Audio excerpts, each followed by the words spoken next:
Hello, and welcome to a new season of What's the Fact? This is the podcast where good trivia gets rewarded and bad lies are punished. Welcome, Ryan. Hey, welcome. My name's Ryan Whittle. This is Warren Robertson, and boy, are we delighted to have you join us. We got ourselves some new things on the go. I don't know if you've noticed my glowing skin. We've got a makeup artist that we haven't paid, but thank you to her. Yeah. No, we're still paying off the Mona Lisa. We can't afford to pay off anybody else. But this is it. This is a new season of the podcast after we fired the people who made all the mistakes that you realized before. and we swear there will be no more mistakes going forward, right? Is it firing if we never paid them before we just changed we parted ways? Yeah, we got a new NGO to partner with us. Good, but this is our Christmas episode. Christmas. It's the first time we've ever repeated a topic because obviously it's Christmas and we wanted to announce that we're back and do a whole new... People love Christmas, man. I mean, I love Christmas. I love Christmas. And coming up, one of my facts is people really love Christmas all over the world. Brilliant, Ryan. Yeah. I mean, they're hanging on the edge of the seat. Do you want to start? Why don't you start? Cheers. Why don't you give us our first Okay, fact? Happy cheers. Christmas. Merry Christmas to you. We say Merry Christmas in... Do we? So happy Christmas. I thought we said Merry Winter Holiday. Hey, let's annoy your entire church. All right, here we go, folks. Here we go. This is the fact, and then you must tell me if I'm telling the truth or telling a lie. They know how it works. Okay, thank you. Just reminding the people. So, my fact is that 60% of Christmas decorations come from one city. In China. Sis, how can you say that? Because that's true. That's where they come from. Well, one city, hey? Not one country, one city. One That's city in China. And I didn't say that. No, I don't know why he said that. I'm didn't saying that because say I think it's true. I know that a lot of Christmas baubles initially came from one town in Germany. There was, in fact, a whole thing where the town, that's all they did, was they created these annual Christmas baubles. But I think now that's probably been destroyed by this particular city in China. And I'm pretty sure it's in China. I seem to remember something about that. Maybe I'm delusional, but I'm going to say it's true. You're saying I'm saying straight up, you're starting our new season. You're starting everything fresh with a truthful one. Yeah, and maybe I haven't had enough beer yet, but I was telling the truth. Yeah. Yes, the city is called Yiwu. It's a population of about 1.2 million. Did you check the pronunciation of that online? Did you? Okay, Yiwu. And I checked the pronunciation of the province it's in, which is Zhejiang, but it's spelled Zhejiang. But it's pronounced Zhejiang. And 60% of the... Yes, so it's in eastern China. It's often called China's wholesale capital or Christmas town because it does manufacture 60% of the world's Christmas decorations and party supplies, electronics. But one thing fascinating about Yiwu is it has an estimated population of 35,000 Muslims and has taken in refugees and immigrants from Yemen, Syria, Afghanistan, Iraq, Jordan, and Egypt. In eastern China. If you're prepared to work for a cut price in a factory, I'll take you from anywhere. They don't care. I just think it's fascinating because you think some societies are not as cosmopolitan as others, but there in Yiwu, eastern part of China, you got 35,000 Muslims from Syria, Afghanistan stuff. I found that fascinating. Everybody imagines all the Christmas workers, they're like little elves, but they're actually Middle Eastern Arabic fellows. Nice. I mean, there's Christmas in China. They have various, not the religious celebration, but there's like I don't know what they call Santa Claus, but he doesn't have, I don't know why, but he doesn't have elves in China. He's got sisters. Oh. The sisters help him. Oh, nice. Okay. I don't know if that's his sister or if they're like a nurse. Sister, excuse me, or nuns. So there are a lot of different Christmas traditions around the world. Not even the traditional kind of Christmas. Northern Germanic countries can agree on what is a Christmas tradition. Like if you go to Iceland, Iceland's got these like trolls, these different Yule. I think they're called the Yule lads, and they each have a different personality and they do different things over the Christmas time. Yeah, and it's because kind of Western, what we view now as Western traditional Christmassy stuff is mainly created through American like marketing and American movies and American kind of poetry, even Coca-Cola. Well, yeah, and the poem, the night before Christmas. Yeah. So my favorite fact about Chinese manufacturing though is that 80% of free Tibet flags are made in China. So nice. Anyway, good. I'm actually going to start on the similar theme. I'm gonna see if you go with this one. Rudolph the Red-Nosed Reindeer. Yes, we know this the reindeer. song or the actual reindeer. Well, the reindeer, right? So he wasn't part of the initial, obviously, the night before Christmas, which is Donna and Blitzen, and we spoke about them in the previous episode. But he was like a 9th edition because one foggy Christmas Eve, Santa needed his nose so bright to lead the sleigh, right? Yes. Anyway, won't you ride my sleigh tonight? That's right. My fact Guide about my Rudolph, sleigh, not ride my sleigh. Sorry. No, Sorry, only children. Santa gets to ride the sleigh and Mrs. Claus. Good. I assume Santa's monogamous. We mustn't make these assumptions. Did I tell you, my brother, when I was small in Vereniging, then I said, well, who's Father Christmas's wife? And then he said it was Merry Christmas. Right. Your brother's a genius. But anyway, so Rudolph the Red-Nosed Reindeer, my fact is that he started life as a department store mascot to boost sales. Oh, that is so sad. That's my fact. You don't have to believe it though. No. It's up to you. You decide. Rudolph, no. No. While you're thinking of that, Ryan, because it's our Christmas episode, I like to get you gifts on Christmas, as I'm sure you're aware. And I got you a lovely Christmas gift this year. Yeah, it's a Scotch bonnet. Thank you. It's a little fruit. Enjoy it.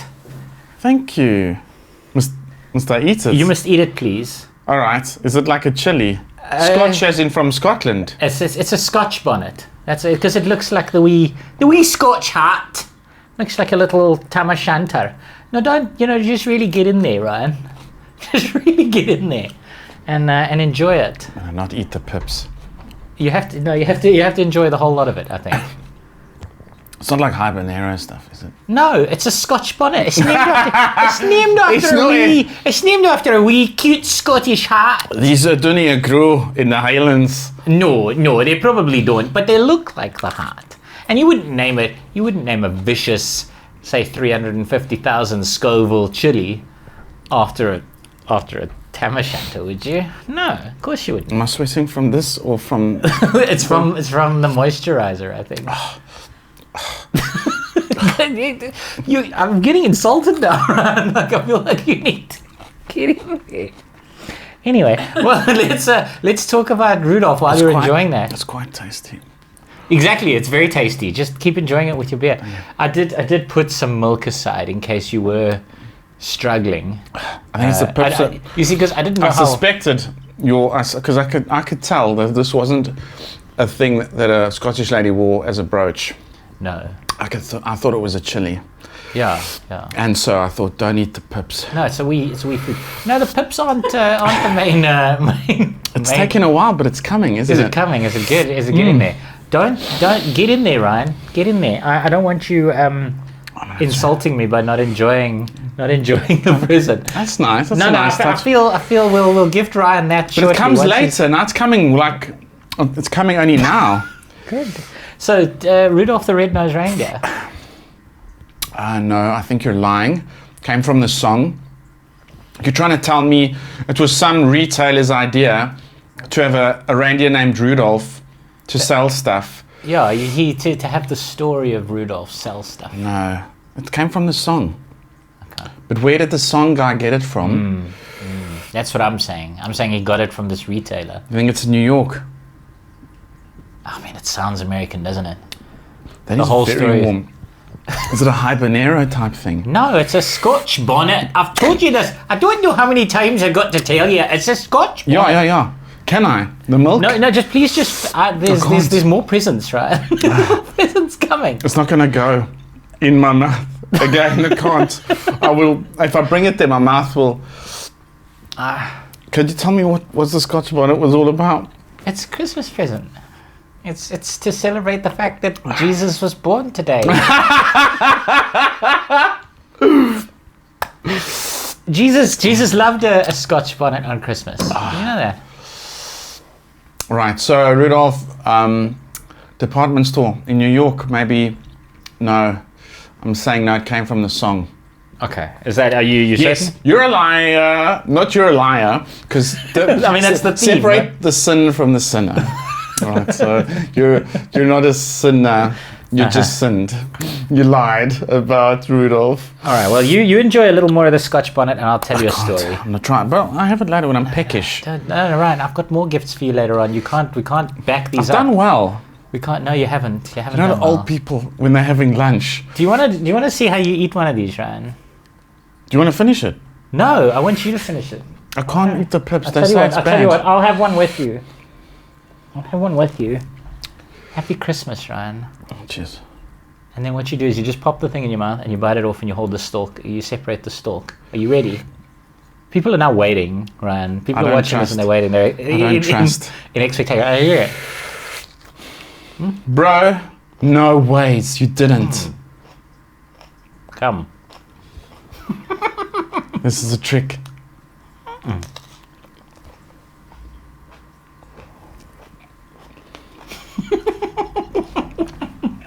You look so fearful. It's amazing.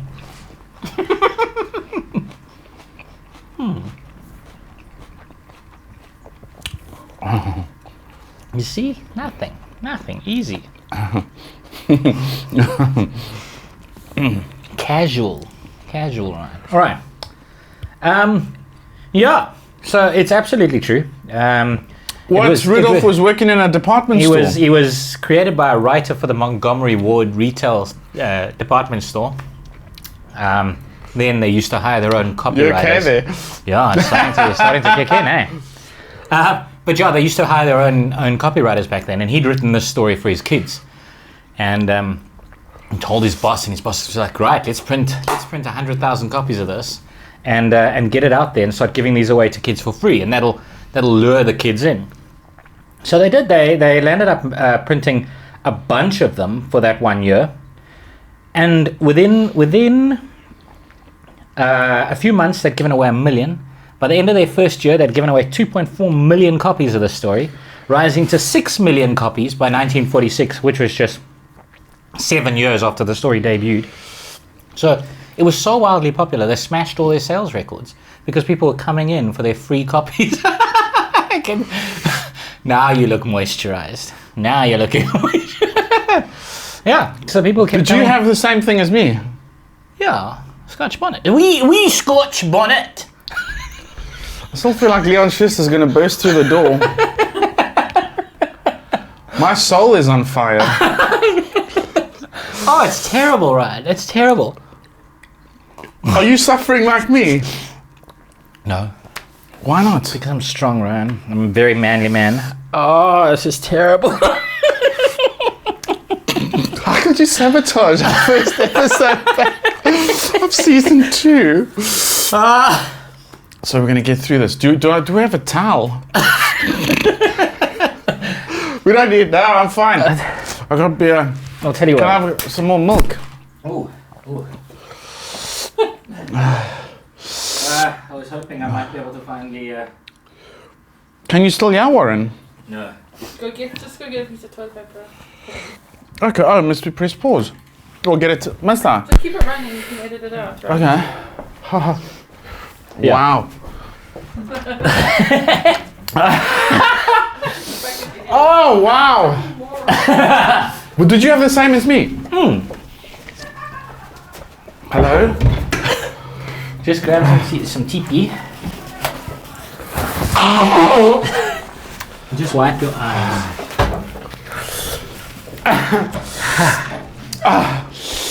Alright, Lexi, am I still on the sound? Am I back on the sound? Yes, you Okay. both are. Just in case Oh, wow. in case he thinks he's alone. Hot mic there, guys. Hot mic. What's that mean again? Alright. Hear you. Oh, yeah, that's cool. Sorry. Yeah, do you want a wee bit of milk?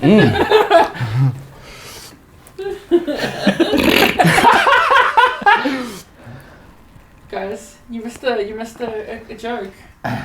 Did we? When you talk about the Arab fellows in China, it's just like an Arab fellow, just like Jesus was. You have to mention That's that very he was good. Except he was a Jew. he was a Middle Eastern Jew. Yeah, he was. Syrian. Yeah. Kind of. All right. Okay. Are we ready? Yeah.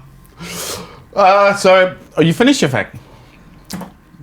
No, hang on. I'm not. Oh, yeah, okay. We was all right. So we had a little break to try and let us recover from the chili.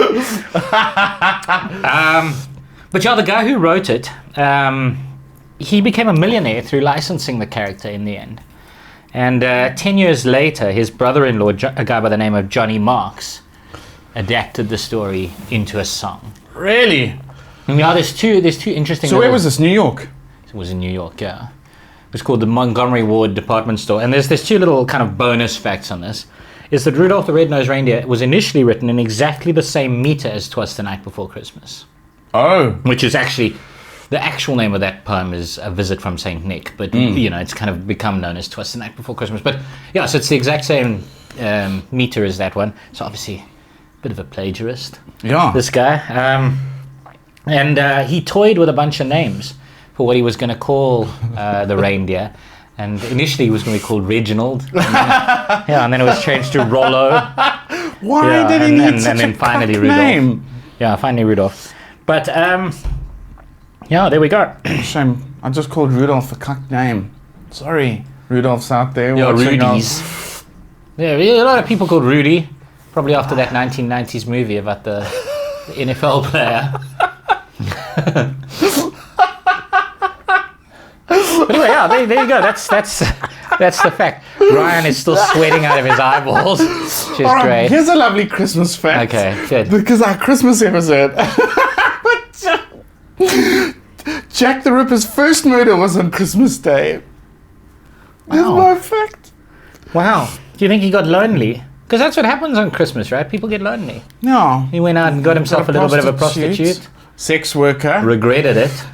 Can we say, just asking the studio audience, like if it was called prostitute in the 1800s, then can we say the word prostitute? No, we've now adapted our modern mores.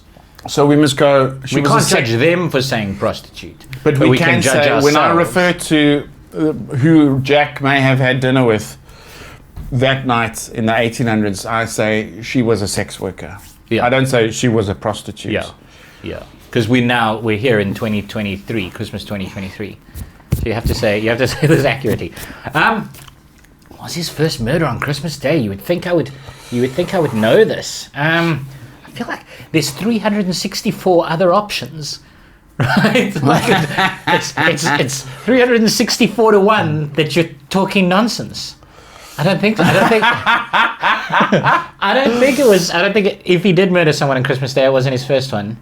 I think you're lying again. Wait, no, not again. This is your first lie. Yeah, I haven't had a lie yet, and because it's Christmas, maybe you're going to be truthful and hope that Santa brings you more presents. Yeah. I don't think so. I think you're lying. I don't want a present. I just want him to pay the student loan. Oh man, I hear you. Yeah, Do you think I am lying? I think you are lying. Well, let me tell you.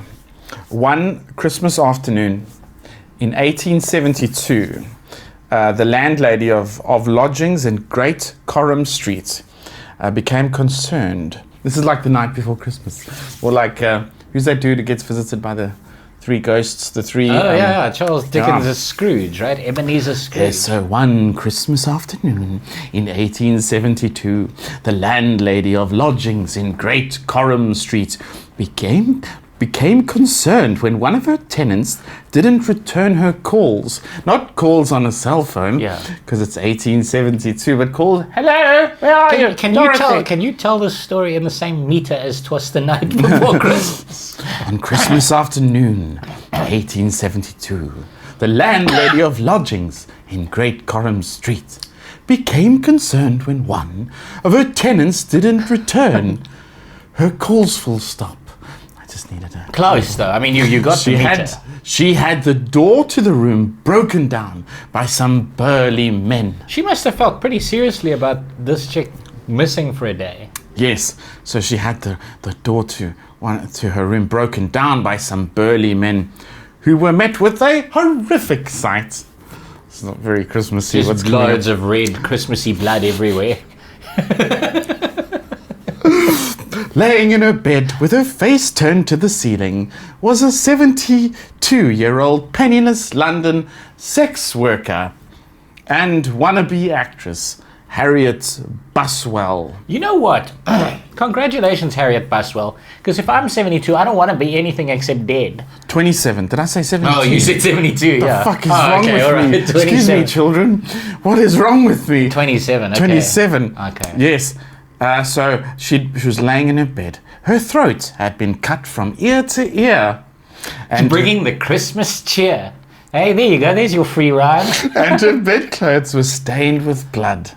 Sure, heavy. But Harriet's death remains one of the oldest unsolved murders in London, preceding Jack the Ripper by 16 years. And also, not a Christmas Day murder, because, let's be honest, probably done the day before. If somebody's already reached the stage where they prepare to have a door kicked in to come looking for you, she's probably been missing for a little bit. The fact that they discovered the body on Christmas Day. So you were a liar. You're a filthy liar in my mind. Yeah, I think it's highly unlikely that it was Jack the Ripper, 16 years before Jack the Ripper, but it was a sex worker, so therefore... And also done in a very similar kind of style. Did he do that? Yeah, I used to... Well, he was kind of Was it clinical. more in alleyways? Didn't he sort of do it in alleyways, or did he take him to the lodgings? No. Well, so I know for sure the last... was her name Mary? The last victim was in her flat. And was discovered on her bed. I want to say Stroud or Stride, but yeah. So that would not be against his modus operandi. Yeah. Although 16 years is quite a long time. It is a long time. Wait to kill again. You know. Yeah. Maybe there were others. Maybe he moved somewhere in the interleading years or something. Because all right, believable, but also not one of Jack the Ripper's victims, and not on Christmas Day, and in general. You're getting cold this Christmas, essentially. You dirty, filthy liar, you. Yes, it is not a fact, certainly one that cannot be confirmed, so... All right, I'll tell you a fact about what happened on Christmas Day. Charlemagne, William the Conqueror, and Queen Victoria were all crowned on Christmas Day. Really? That's your fact? That's my fact, yeah. Charlemagne, Queen Victoria, and William the Conqueror. All right, so William was the Norman invasion, who beat Harold. 1066, yeah. And Charlemagne, obviously... a Frankish warrior king, and the father of Europe. Yeah, he kind of was blessed by the Pope. So he was like, the Pope was like, this is our guy. The Byzantians rejected that. Right, because he was now the Holy Roman Emperor. So that was that was the Orthodox Catholic split, or sort of, not really. It was an attempt to resurrect Western Rome, but it was a bit of a farce. Do you know what century that was, the Charlemagne thing? I think we're talking... I think about the 700s. Yeah. Okay. Charlemagne, Christmas Day. I think this is a lovely fact, and I'm happy to think that it's true. Queen Victoria, William I, Charlemagne, all crowned on Christmas Day. Unless the Catholics are like, no, you'll do nothing on Christmas Day. No. It sounds like a lovely fact. I'm saying it's true. It's very close to true. It is a lie, and only because Victoria was crowned on the 28th of June, 1838, and the others were in fact crowned on Christmas Day. Yeah. Look at you, snuck a little, bit of a dick. Oh, please help me with rocks for hoping that you might know 3 little facts. 3 little things. He stuck 3 facts in all one. You needed to know all you needed to know was the coronation date of Queen Victoria to know that I was lying, right? Little thing like that even primary school children know. And you didn't. I'm appalled by your lack of historical knowledge. But so Queen Victoria obviously is like this big Christmas kind of character, because she and her husband basically popularized a lot of the traditions that we have, because her husband was obviously Germanic, so he brought in the Christmas tree to the royal family, and he and Alfred, and the two of them were seen. They were painted together with a Christmas tree for a newspaper, and they popularized the whole idea of bringing a Christmas tree into your the home. home. So the whole tradition also of family getting together for Christmas was driven by them. Wow. Because previously people hadn't bothered to travel and join their families, but because they had quite a big family and they did everything together, and it was very much in the news, and they were considered very loved up and the quintessential kind of family. They popularized the whole thing, the fact that we get together as a family on a family holiday for Christmas. So yeah, she does have some kind of Christmassy link. Wow. It's just not that she was coronated on that day. That is a nice fact. Yeah. It is a lovely fact. I wonder if there was any issue with. Obviously not. She had issues. She had many children. many children. With William and Charlemagne. That wasn't maybe Christmas Day wasn't a celebration as much as it was a holy day. Yeah. Maybe it wasn't a thing. No, it wasn't that family holiday. As I said, the family holiday is very much a Victorian thing. Yeah. So previously, you'd had kind of midwinter, festivals, and there was a lot of pagan festival for the Samhain, for the middle of winter. So a lot of that was then co-opted. So for many centuries, that's what people did on that particular day. I don't even know whether the 25th of December, by the time of Charlemagne and William the Conqueror, whether it had been cemented as Jesus' birthday. Because remember, traditionally he was considered to. We now think he was born in June, but he was considered to have been born on the 6th of January, which is why we've got that 12-day. Of Christmas. Of Christmas. Leading up to the 6th of January, and why you have to have your Christmas tree down by the 6th of January, because that was originally, for many years, considered Jesus' birthday, even though it was wildly wrong itself. Yeah. So the moving it to the 25th of December was to align it with the pagan holiday, and then, basically just co-opt that. And successfully done, one would say. We're not sitting here doing our Samhain episode of the podcast, anyway. I must have told you on the podcast a conversation backstage at Parker's between Vittorio Leonardi and Mal Miller. So Vic was two raised South African comedians. Yeah, Vic was raised Catholic, Mal Jewish guy, and them arguing about religion, but in a fun comedy type way. And then Mal said, shut up, us Jews just gave you Catholics Christmas so you can also make some money. So funny. I'm sure Mel must have delivered it really well. Good, it's your That's a fact. lovely fact. It's a lovely fact. Here's a fact, a lovely, lovely music fact, and I wonder if you're gonna nail this one. But my fact is that only 2 songs have ever reached number 1 on the US Billboard Hot 100. 2 songs. Did I just say only 2 songs? Only 2 Christmas songs have only hit number 1 on the US Billboard Hot 100. Number 1 in America. Only 2 Christmas songs have ever reached the pinnacle. And that's your fact. Yes. Okay, I was hoping you would tell me which ones they are, because that would possibly have led me. No, I won't. Is one of them Mariah Carey's "All I Want for Christmas Is You"? Because anymore. You can't. That song is an abomination on a scale of every year we've got to listen to it 100,000 times. I find it's reached, it's eclipsed, it's crossed the Rubicon, to borrow from P.W. Words, which is not a good one to borrow from. It's crossed the Rubicon from pop song into hymn. I think it's... All I Want for Christmas Is You. Yeah, what I mean by that. What I mean by... Obviously no, it's not referring to Jesus. No. All I Want for Christmas is Jesus. It's... No. Okay. No. Okay, what I mean by that is or carol or hymn. But it's like, you mean a Christmas? No, but it's just you never get sick of it, and it's part of the texture of Christmas now. I see. Okay. All right. I mean, fair enough. There's a lot of weird carols, right? Yeah. Like, we wish you a Merry Christmas. I think I heard it. The other day in a Checkers, and I didn't. That's I didn't exactly hate where it. you heard it. I didn't hate it. It was like, it's fine. This is it. I would expect it now. It's part of the landscape. Along with Boney texture. M. Oh, I love that. Yeah, you see. That's exactly... One of the most underrated Christmas albums ever is, maybe not in Texas. It's probably not underrated in Texas, but all over the rest of the world is Kenny and Dolly's little Christmas album. Oh, God, it's so beautiful. I haven't listened to it in like March and stuff. Are you very much dating yourself? Whew. No, but there are a lot of weird carols, right? It wouldn't surprise me if that became a kind of a standard carol. Because, as I was about to say, like, We Wish You a Merry Christmas is very odd.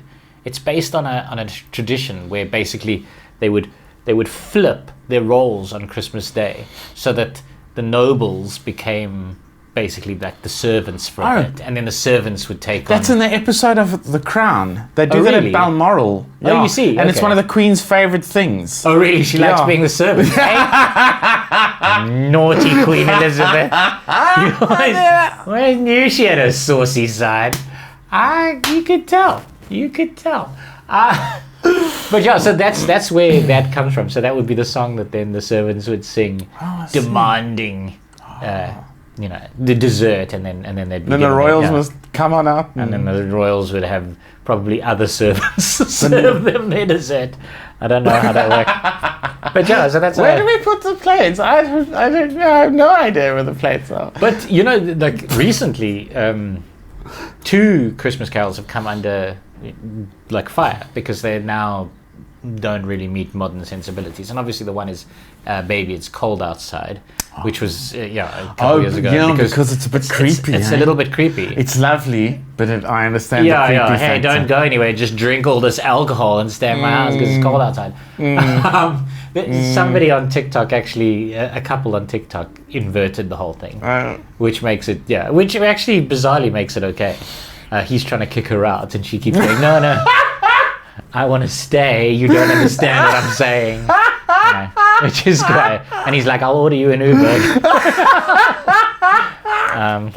Quite nice. Funny. But the other one which surprised me is the Pogues Fairy Tale in New York. And I mean, I get why it's getting cancelled a little bit because the couple in it they're a toxic couple and they shout at each other and they call each other names and it's not very nice. But that's the entire point of the song, is that Christmas isn't just... I don't know it. Oh, it's... I'm not going to sing it because... What era was this? 1970s, early 80s So is it like maybe? is it like a New York couple? Hey, you shut up, you. Kind of, but it's done in an Irish sing-songy way, and it starts about being in a drunk tank in the cops have arrested him, and now he's in a drunk tank with all these other guys, and this old man who says, "This is probably my last Christmas," starts to kind of sing, and so it's been cancelled a little bit, but I think the people who have cancelled it have sort of missed the point about its subversion of Christmas and the idea of what Christmas is and how it's experienced really by a lot of people in the world. Okay. And I don't think it was ever intended to be this like warm fuzzy Christmas anthem. I don't know. Okay. So I do understand the cancellation of Baby It's Cold Outside. All right. Anyway, there we go. So only 2, hey? That's my fact. 2. Or as much as 2. As many as 2. Yes, as many. So, I mean, it's probably embarrassing ones. Probably Britney Spears' cover, her sexifying Rudolph the Red-Nosed Reindeer or something. It's probably like, she doesn't do that, but Britney, if you want a surefire number 1. I'll download it. 100 times. Disgusting. Yes, it's true. Bugger, it is true. 2 songs. So since the US Billboard Hot 100 was inaugurated 1958, 2 holiday songs have reached number 1. The first one was the Bloody Chipmunk song by David Seville. Christmas, time for fun. Then at some point he wants a hula. Yeah. Want a train that loops the loop. Me, I want a hula hoop. that is an indictment on humanity as a species. What, The that fact song, that or the me elf and singing the it? Christmas... No. It's I mean, terrible. you singing it was pretty much exactly how it sounds, which is why it's an indictment on humanity that reached number 1. Yeah. Horrible. And then 25 years after she recorded it, in 2019, only then did All I Want for Christmas Is You by Mariah Carey top the charts. So to me, this was an interesting fact. I thought the Feed the World, Let Them Know It's Christmas Time, the British, the UK thing I thought that would have hit number 1. It didn't, and that's definitely a Christmas song. Last Christmas by Last Christmas, I gave you my heart. I'm sure Feed the World did hit to number one. No, but I'm talking about the US. Yeah, that's probably why. It must have in the UK. No, I'm sure it did. It must have. And Last Christmas, Wham! Oh, that must have whammed straight up to number one. So the Christmas number one in the UK is like a particular thing. Like what is at number one at Christmas is like, and I remember the one year, I think it may have even been while I was in London, they voted for Rage Against the Machine to get to number one because it was like a particular political statement at the time. But so what is number one on Christmas Day matters. So it is interesting that perhaps there in the UK there's probably 24, whereas in America that's probably a good point. I didn't look at it from that angle, but I think you're spot on because I know they're quite, the Brits kind of rally around a thing. And they there's like good gears around a thing. Even if it's a bit naff, they'll still, support it. My experience of British people is entirely the other thing. Whereas they rally for nothing. There's a tradition in America now that's just like it's trending. It's kind of send out a positive vibes email to your whole team in the office every Monday morning, and then everyone can reply with their positive vibes, and it makes your whole office feel amazing. And British people have responded to this going, if you start this in Britain, we will take you outside and beat you to death. So it's this other, if you're a comedian, if you've ever performed for an American audience, and I did a Christmas end of year function for the American Embassy. Oh, wow. Once, and it's the loveliest, warmest experience you'll ever have as an entertainer. That's because wonderful. the Americans are generally such a supportive and lovely nation. They'll all come to you afterwards and be like, that was fantastic. That was the best I've ever seen. You're amazing. And then you just feel so good being an entertainer there. Whereas in Britain, they'll be like, you're shit, mate. Get on the fucking stage. And then afterwards, they'll come to you and be like, I wasn't so bad. It's cultural kind of difference. The other one that was really huge, must have been in the UK, was old Sir Cliff Richard with Christmas time, mistletoe and wine. Oh, they love that one. So writing a Christmas anthem pretty much guarantees you an income for life. A retirement annuity. I believe Paul McCartney specifically wrote one, and I can't remember which one it was, but I believe he specifically went out to write a Christmas anthem because he knew this would like guarantee cash coming in for the rest of his life. It's just how it is. Although I'm sure he'd deny it now and say, no, I wrote it because truly it came from my heart, and I feel it's such a special time of the year when all that money gets deposited in my account. Anyway, good. I like that we've pop cultured carols because I want to pop culture the Christmas Carol now, and I want to talk about the Muppets Christmas, which honestly is one of the finest Christmas movies of all time. I had a little fact about it last year. Have you ever seen it? No. So it's just got Michael Caine.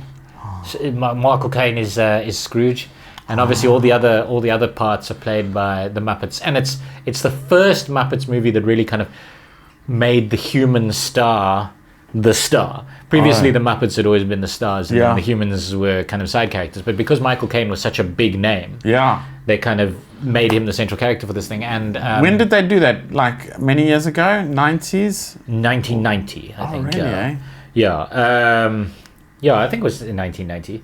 1990, 1991, okay. But I'm pretty sure. But it changed the way that they do the movies because Michael Caine, because he was prepared to be on this and he was such a big star, it changed the way that people looked at Muppets movies, and they became this kind of phenomenon now where you could get a really big star to be in the middle of them, and then they would hit. And my fact though for this particular one is it was different in another way, in that it was the very first Muppets movie made without Jim Henson. So that's Jim Henson is the creator. He's the creator of the Muppets, yeah. Okay. Why did he die? Is that anathema? I'm telling you, my fact is, and I'm not gonna give you too much other stuff, but my fact is it's the first one that was ever made without Jim Henson. Yeah, I mean, the little I know about the Muppets, wasn't Jim often, didn't he appear in the TV shows and like, hi Jim, hi guys, oh, thanks for creating me. Wasn't it like that sort of, oh, you're welcome, guys? Wasn't it that sort of thing? And then did he die? And then they must have had an episode. I'm sure there was a lot of sadness in the Muppets the one time. Maybe it was because the creator died, which is like quite weird in a religious kind of way. God is dead. This is our Nietzsche episode. Wow, that was a very Muppety sort of laugh. So what do you think? I think it sounds like it's true. But imagine he's not dead and I thought he died. That's terrible of me. But I'm going to say I think it's true. Jim Henson died in the late 80s and they made a movie straight after that. True. Okay. It is true. It is true. true. Shame. What did happened? He die you or almost, did he quit? You almost got exactly the reason. What happened is Jim Henson died on May 16th, 1990. And this was then made. I've actually got the date here. December 11th, 1992 was when it was released. So I was off by a year. And Jim Henson was always the voice of Kermit, and a guy by the name of Steve Whittemire. Whittemire does the voice of Kermit now, but he took over for that particular one. Bet you didn't notice that. And then there's a song called "One More Sleep Till Christmas." And at the very end, Kermit stares up at a shooting star, sort of wistfully, and that's the tribute to Jim Henson. And it's actually such a successful tribute to him. They've done it in every single Muppets movie since. So yeah, look out for it. That's the tribute to that's the tribute so sad and beautiful. Yeah, and another little bonus fact: Michael Caine was such a big star. To say thank you to him for doing the movie. This most people won't even notice. They named a shop right at the end. They named a shop after Michael Caine. It's not called Caine's or Michael's. It's called Micklewhite's, and that is because Michael Caine's real name is Maurice Micklewhite. So there you are. So yeah, there's a store there just to say thank you for doing our movie, and it's absolutely fantastic. It's really very good. If you haven't seen it, you must watch it. I mean, that's wonderful. It's a lovely fact. I will watch it. The Muppets Christmas movie. And believe it or not, we've come to our multiple choice already, our final fact. And I'm taking us back to the Christmas tree. And there was a bit of an incident recently on trying to light the Christmas tree at the Rockefeller Center in New York. Right. I've got one last Christmas present for you just before you launch into this. My stomach is on fire. I know. Suddenly. I know, just have a little nibble. Have a little nibble. We've got a cup of milk here for you. Happy Christmas, Ryan. Enjoy. Blessings of the Yuletide to you. The tip. No, just a little, just a deeper, slightly. Juicy. I'm offended. I'm offended that you reject you. Coward. Sure. Coward. I've just recovered. I've just recovered. Oh well. You know, the people are going to want to watch you eat that, Ryan. Maybe as a finale. Maybe once you've done your fact. Oh no, I don't. The people are waiting for you, Ryan. No pressure, but the people are. But here's my fact. I don't know. Fucking my tummy's on fire. Yeah. It's like my stomach's actually burning. It's not. I don't know, but it only started burning in like the last 10 minutes. Ryan, this is fruit. Do you know that it's laden with all sorts of good vitamins for you? Yeah, loads of good vitamins that you can't get from other things. Anyway. Things that make you virile and attractive to the opposite sex. So the Rockefeller tree lighting was disrupted a bit, and it made me think of what happens in big cities with big trees. And my multiple choice is, which of these cities is the only one whose famous giant Christmas tree is artificial? Oh. So only one of these is it artificial. New York, London, Lisbon, or Dortmund. So it's definitely not London. London actually gets their tree, I think, from Norway every year. Norway sends over a massive pine tree every year to London as a thank you for World War II, I think. I think it's a World War II thing. So it's definitely not that. The Rockefeller tree is very real. And in fact, the Rockefeller tree started as a normal sized tree, just a normal little tree. And just over the years, kind of grew to be, it's got to be massive. So it's either Lisbon or Dortmund. I'd imagine Dortmund. If you guys are using a fake tree, I'm gonna use a naughty word. Fuck you, because you have plenty of trees, and it would be entirely wrong. Whereas growing pine trees in Lisbon, probably a fire hazard given the amount of heat and sap and all of that is around. I'm gonna go with Lisbon is the fake tree. You're a bugger. You nailed it 100%. Even had all the facts lined up for all of that. Indeed, we'll start with London. In 1947, King Hauk VII of Norway, very clever, gifted Great Britain with a Christmas tree from the forests of Oslo as a token of thanks for the country's support during World War II. And year after year, the king would gift his British allies with another tree. And it is a Norwegian spruce that happens to land in, is it Trafalgar? I love Norway's gifts, though. They're so clever, because recently on Finland's 100th year of independence, they gifted Finland their only mountain. They slightly altered the border of Norway so that one of their mountains fell on the Finnish side. So Finland's now got an official... That's such a brilliant, creative gift. What an amazing thing. That is very, very funny. The Rockefeller Center also gets a Norwegian spruce. I don't know if it's from Norway. I mean, do Norwegian spruces grow outside of Norway? I don't know. But it gets a Norwegian spruce. Dortmund, Germany's Christmas market, is home to one massive Christmas tree. It's actually 1,700 red spruce trees built on top of one another into a 150-foot tower. That's that must crazy. Be quite a thing. 1,700, yeah. That's madness. Yeah, they actually build trees. They use trees to build a big tree. It sounds amazing. Even, it's such a heavy tree, even the angel alone weighs 441 pounds. So 200 they take kilos. It seriously. Yeah, That's about 200 kilo angel. So that's a bit of a chunky angel. Yeah, that's right. Cut down on the Christmas cookies, angel. Excuse me, I'm burping because of the... we have to cut that part out. No, the more you suffer, the more they laugh, Ryan. They love it when you suffer. Excuse me, ladies and gentlemen. And standing at an impressive 249 feet, this artificial tree is a construction Christmas miracle. Visitors can find, this is in Lisbon, visitors can find this towering display on the waterfront of the Praça do Comércio.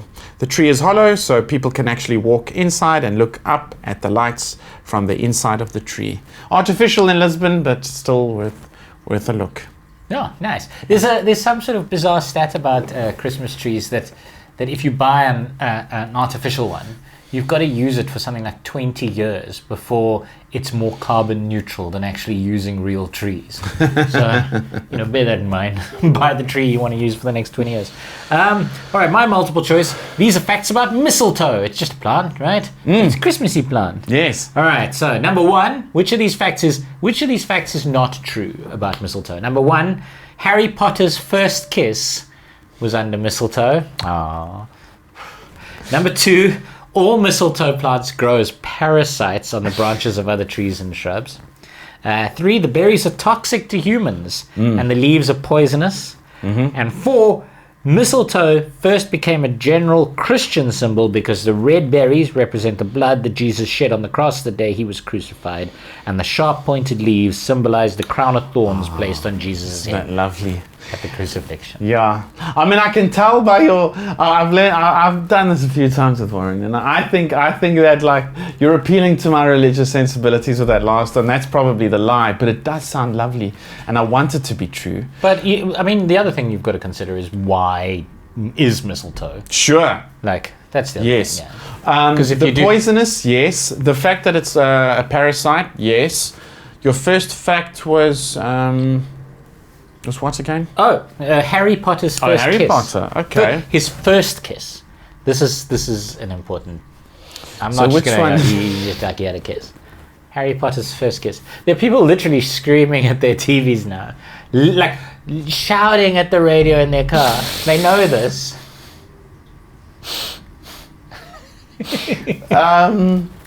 I'm going to say I know the poisonous parasite, so it's either Harry Potter or the Jesus thing.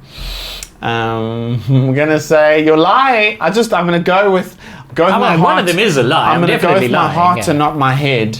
I'm gonna say yes, blood and the crown of thorns. Mind you, it's not a Christmas thing. It's an Easter thing. Hey, Harry Potter first kiss, mistletoe.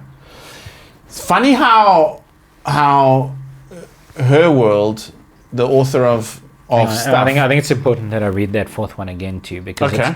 so it first became a general Christian symbol because the red berries represented the blood, and so that it was first a general Christian symbol that then kind of mutated to a Christmas symbol. Yeah, so that's an important. I like how it's funny how someone like the lady who wrote Harry Potter, I've just forgotten her name. J.K. Rowling. Yeah, her. Yeah, J.R. Tolkien.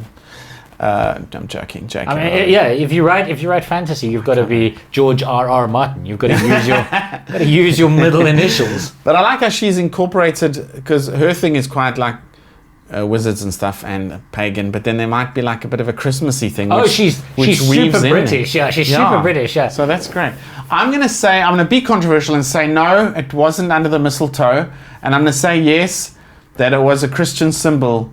So your lie, the odd one out, the one that's not true, is the Harry Potter kiss. All right, then let me do this slowly. Okay, so it is a parasite plant. Yes. That makes sense. Anglo-Saxons actually named it because they noticed that wherever the birds did a shit on the tree, the mistletoe would then grow. So in Anglo-Saxon, mistle means dung, and tan means twig, so it's dung on a twig is actually what the name stands for. And there's actually some versions of mistletoe which are called hyperparasites because they grow on other versions of mistletoe. That's incredible. Yeah, so that's true about them. They are, in fact, incredibly toxic. So they contain a toxic substance called ferrotoxin, which gives you like an upset stomach and diarrhea. I think I've just had some now. And could actually, it can give you a heart attack if you have enough of it. Stand by, ladies and gentlemen. It's a wee Scotch bonnet, Ryan. You sound like a little bitch. we wouldn't tolerate Scotch that. broth has got nice plain things in it, not chilies and nonsense. Exactly. This is a wee plain little chili. This one. Oh, I gotta tell you though, I sort of understand why you don't want the second one because it ripped me a new anus. All right. So it's true that there is a general Christian symbol with red berries and sharp pointed leaves that became associated with Christmas, but it's holly. Not mistletoe. Yeah. So Harry Potter's first kiss was indeed underneath mistletoe. Oh, beautiful. It could have been. Because the room of requirement grew the tree. Did he kiss that girl? Yeah, above Cho and above Harry, which suggests that one of them needed to kiss the other one because it's the room. So it wasn't a romantic kiss. But listen, was it the girl with the long hair? The Cho Chan is perhaps the most racist name ever given to any Chinese character in any book ever. But Harry kissed Cho Chan. Yeah, her under name's the Cho mistletoe. Chan. Yeah, I mean, she barely stopped herself from calling it Ching Cho Chan. Like, I mean, it's really fucking horrific. Anyway, Harry Potter did kiss her as his first kiss. I actually did they get the mistletoe from Yiwa in Zhejiang province? Right. There's a lot of debate online about which is his first kiss and which is his, like, I don't know. For some reason, people who've read these books, and that's not me, argue about which is his real first kiss and which is. But this one seems to be it. Yeah, seems to be the thing. I don't know. If I'm wrong, put it in the comments. Let me know, because as I say, I haven't read the books. But are you missing a fact? There was a parasite. There was another one. Christian symbol. Harry Potter. What was the other one? Oh, the parasites, the toxic. Toxic. Toxic. So it is indeed toxic. Yeah. Lovely. Trees. Yeah, this is another interesting thing about mistletoe. Trees that are infested with the parasite obviously die sooner, because it's taking off a lot of their nutrients. So they die sooner than other trees. But the bird life in forests with mistletoe is better than elsewhere because the dead trees provide a lot of nesting material. Oh, that's nice. So the birds actually do better in those forests. Yeah. So it's a strange kind of like... symbiotic. But it's good for mistletoe to kill off the plants because they depend on birds to propagate the berries. Yes. So it's good for them to kill off their own host, thereby killing themselves, because they actually get propagated better because there's more bird life. Yes. It's a strange kind of evolutionary. Yeah, I love- I'm sorry, it is evolutionary, Ryan. Jesus didn't create it this way. Look, I like the word symbiosis. I think that's a beautiful word, and it's a beautiful thing in nature. No, this isn't symbiosis. This isn't two things helping each other. So symbiosis would be there's like a frog that lives with a spider in its underground burrow because they basically like protect each other. Are you making this up, or is this No, a thing? this is real. Okay. And then they protect each other. I don't know the name. Okay. And they look after each other's stuff. That's symbiosis. This is very much a parasite is killing the tree. There's no benefit to the tree whatsoever for having the mistletoe on it. It's terrible. But the bird relationship. But the bird relationship. But you see that bird relationship with the mistletoe is perhaps it's good for the birds. It's good for the mistletoe, but it's terrible for the tree. I don't know. Maybe that's a metaphor for Christmas. It isn't a metaphor for Christmas. I love Christmas. Yes, I also do. And I'm going to enjoy this one with a sore tummy because of your Scotch broth ingredients. You will have incredible diarrhea for a mere 12 hours, and then you will be fine. But it's vitamin C, hey? The fuck up, what? Vitamin C. It's so full of vitamin C. So full of vitamin C, children. C. Pop it in your kid's lunchbox. Yeah. There's one other little quote that I wanna end this episode on, because I saw somebody wrote that if you love Christmas, if it's a thing that you like, it just means that at some point in your life you've had somebody who loved you very much, and they made Christmas a special time for you. That's so It's a nice. thing to think about. Anyway, good. I'm done. Merry Christmas, folks. Enjoy yourselves. Don't burn the gammon or the turkey. Click like, subscribe, and share this thing. We would love it. This is the start of something new for us. Yes. This thing's going huge, man. Huge. Yeah. And we still have to pay this bastard off. We got facts coming out of our ears for you, for your In the new year. We'll see you viewing then. Thank you pleasure. very much. Like, Thank subscribe, you. share. Bye-bye. Ciao, ciao. Happy Christmas.